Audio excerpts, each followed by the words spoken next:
Որ դերասանը զբաղվի դերասանությամբ, բժիշկը բժշկությամբ, տնտեսագետը տնտեսագիտությամբ, ֆիզիկոսը ֆիզիկայով, քիմիկոսը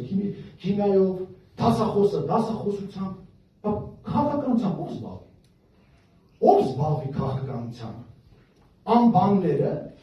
ոչ մի բանի չասած մարդիկ, մարդիկ ովքեր ուղղակի սպասում երբ մեկը երկու կոպեկ շպրտելով են, որ ինքը հելի իր ուզածը խոսա։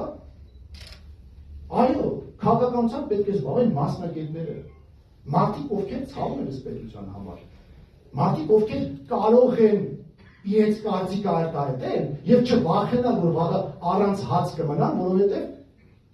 իրենք այնքան լավ մասնագետ են, որ իրենց պահանջը կա եւ պետությունը, իշխանությունը կամ չգիտեմ, հետո գործող ռեժիմը չի կարող իրենց բերանը փակել։ Եվ այսպես իմ ասածը հետևյալն է, հարգելիներս, որ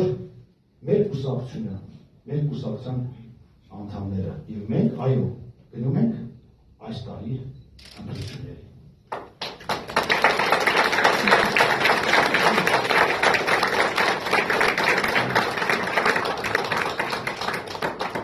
Մեր կուսակցությունը անկաշավ է, անկաշկանդ է, ազատ է եւ ժողովուրդը եթե որոշի իր որոշումը կայացնի եւ մենք ստանձնենք այդ պարտականությունները, այդ պատասխանատվությունը, մենք պատրաստ ենք այդ անկաշատ ձևով անմնացորդ ծառայել մեր ժողովրդին եւ ամենակարևորը ծառայել Հայաստանին։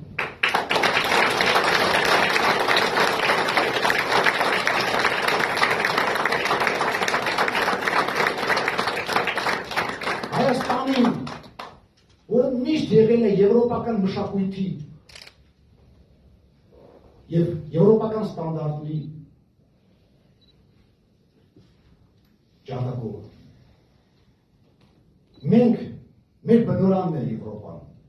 եւ անգամ այդ մշակույթը կրողն ենք մենք շատ անգամ ավելի շատ, քան այլ պետություններ, որոնք ֆիզիկապես արևմտյան Եվրոպայում են։ Իսկ սա ինչ է նշանակում։ Նշանակում է խոսքի ազատություն,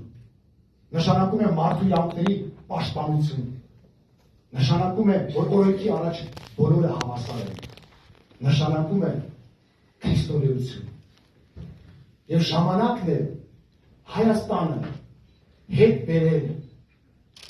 հենց այդ միջավայր, որովհետև